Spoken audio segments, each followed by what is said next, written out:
Okay, here we have the 1983 Yamaha RZ 350.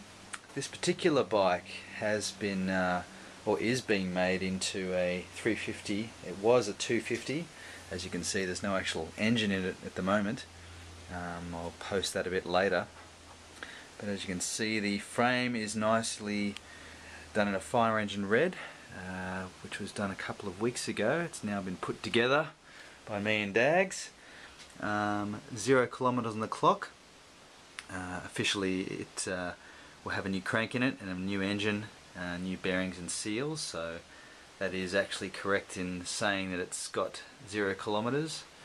As you can see, we're going to keep the airbox in there. We're going to run it stock, I'm going to run it original, and there's the oil tank.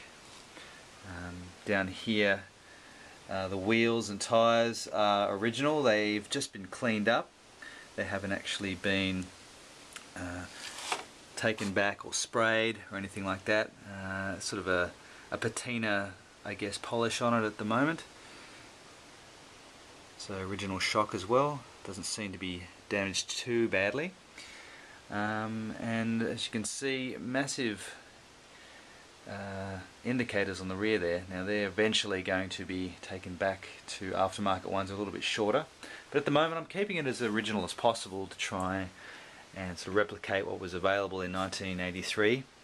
This particular bike actually has a front end from a 1985 RZ350, as you can see just here and there.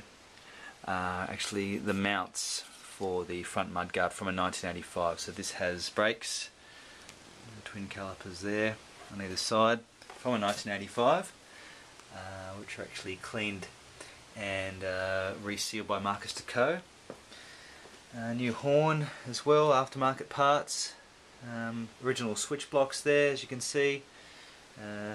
Most of the plastics you'll see on the bike were actually cleaned up, degreased and armour-alled. Original, I'm sorry, not original, aftermarket ignition switch.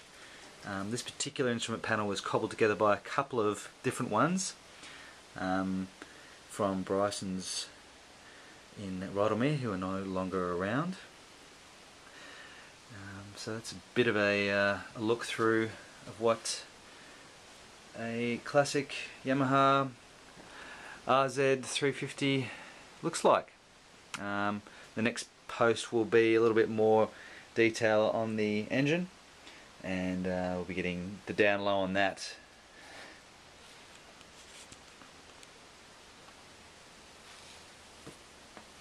The original wiring loom too, that's going to be a bit of a bitch, I think, to sort of get set up properly. We've got a few little plastic tabs that we're going to have to redo, such as there. This is tricky to get the rubber lugs there. The bike didn't actually come with any. And obviously the radiator, that's original too. The exhaust mounts seem to be in good condition, so I'm going to keep those. And new bolts there from Coventry Fasteners. And obviously master new for the rear brake, the master cylinder kit was put in. So everything looks sort of new in there. Yeah, so that's basically a go over of what I've been doing over the last sort of 3 to 4 months of this bike. Labour of love. There we go.